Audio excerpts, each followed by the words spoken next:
Today we will discuss an important property of modular arithmetic, which is the division property. We have already seen the addition property, subtraction property, multiplication property and the exponentiation property, right? So today we will discuss the division property. In modular arithmetics, division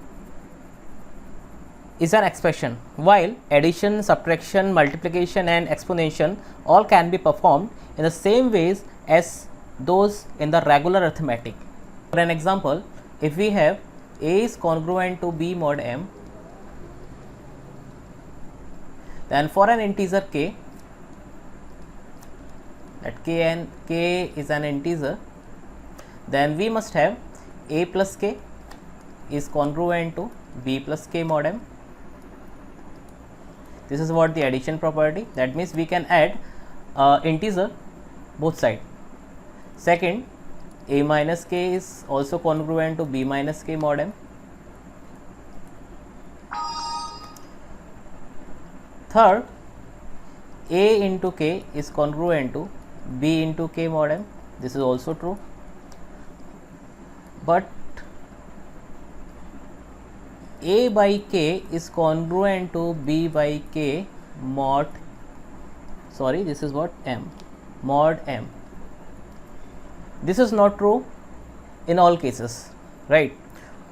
Let us first consider two examples. Example 1, 14 is congruent to 26 mod 3, right?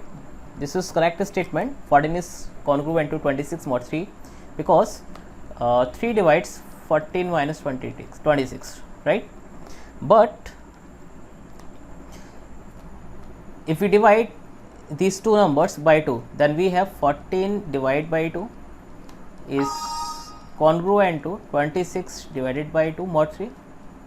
Is this true? Let me check. 14 divided by 2 is 7 and this is 26 divided by 2 is 13 and this is what, mod 3. So is 7 is congruent to 13 mod 3? 7 minus 13 is what? Minus 9, and 3 divides minus 9, that is 3 also divides 7 minus 13, that means this statement is true. Now take another example, case 2. 14 is congruent to 26 mod 4, right? Since 4 divides 14 minus 26, right? This is what, minus 12, and 4 divides minus 12, that means this statement is true. Now take a divisor, which is what, 2. So if we divide these two numbers by 2, then we have 14 divided by 2 is congruent to 26 divided by 2 mod 4. 14 divided by 2 is 7 and 26 divided by 2 is 13. So 7 is congruent to 13 mod 4. Is this true? Let me check. 7 minus 13 is what? Minus of 9, and 4 doesn't divides minus 9. That means 14 divisible by 14 divided by 2 is not congruent to 26 divided by 2 mod 4. So in this case we have divided by 2 and this results holds good, but in this case these two same numbers is when divided by 2, but the resulting equation is not true. So what is the difference between these two, first one and second one? The answer is whether the divisor, which is in the case 2, and the modular, divisor and the modular, divisor in these two cases is what, 2. We have taken divisor, which is what, 2. So the divisor and the modulo are co-prime or not. It depends, the divisor and the modulo are co-prime or not. If divisor and modulo are co-prime, then divisible is allowed. For example, in this case divisor is 2 and modulo is 3, and 2 and 3 are co-prime, so we can divide this equation by 2 and the resulting equation holds good. But since the divisor in this case is 2 and the modulo is 4, but 2 and 4 are not co-prime, that's why the resulting equation, which is 7 is congruent to 13 mod 4, doesn't holds good. So division is possible only if when this k, which is obvious a divisor, and this modulo are co-prime, right? So this is summarized as below. Let A is congruent to B mod M and k be an non-zero integer.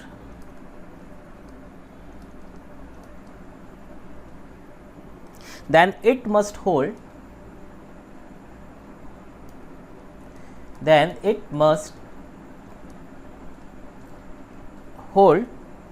that A divided by k is congruent to B divided by k mod M divided by GCD of M comma k.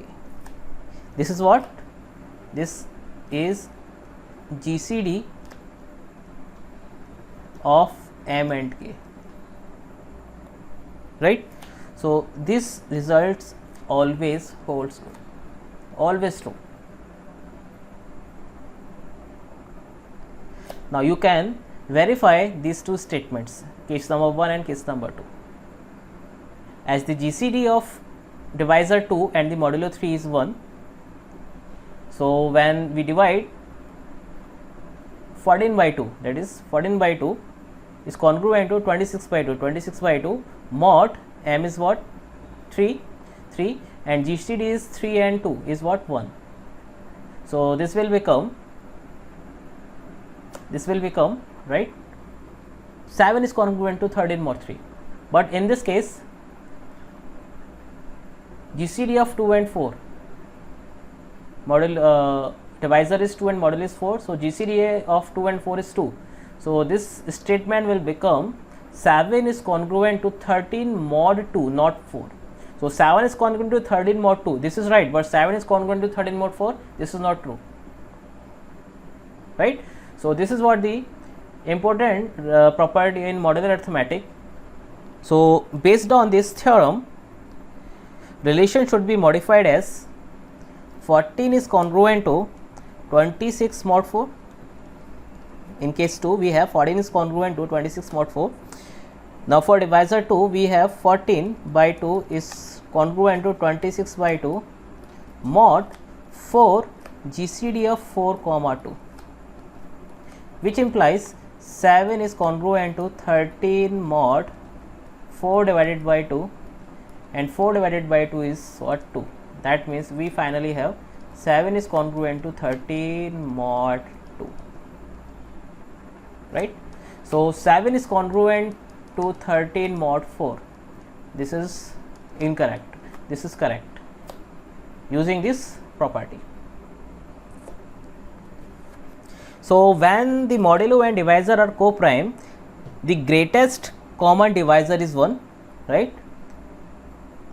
Therefore the relation will happen to hold with respect to the original modulo. This is in the case 1. Here 2 and 3 are co-prime, so we can easily rewrite this equation as 7 is congruent to 13 mod 3, right? There is an important note, the relation always holds regardless of whether A by k and B by k are integers or not. This relation, if A is congruent to B mod M, then A by k is congruent to B by k mod M divided by GCD of M comma k. In this result, A by k and B by k not necessarily integers. This relation always holds regardless of whether A by k and B by k are integers or not, right?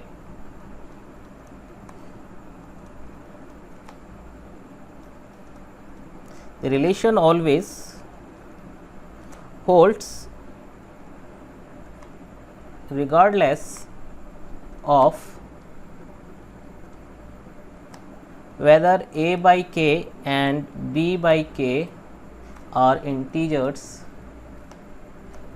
or not,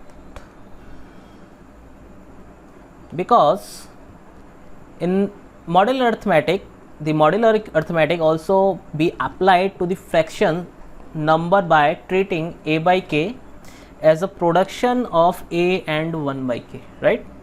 We will discuss this topic in inverse modulo inverse, right?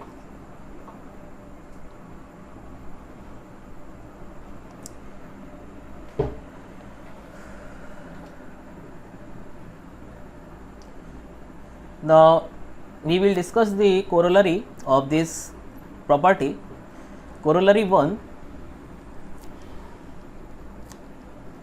if ak is congruent to bk mod m, then we cannot cancel this k from both sides. Cancellation is only possible if k and m are co-prime. So if m and k are co-prime, then we can cancel this k from both sides.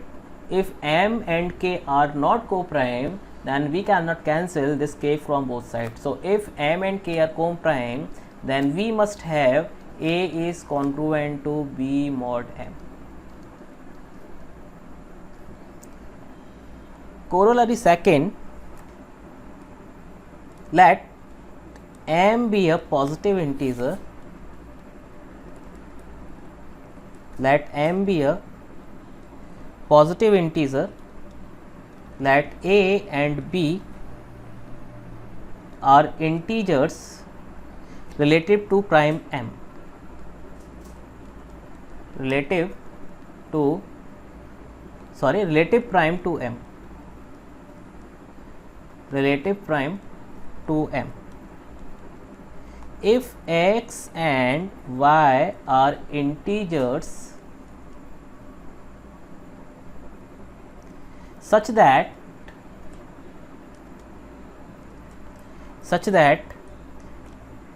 a raised to power k is congruent to b raised to power k mod m and a raised to power y is congruent to b raised to power y mod m, then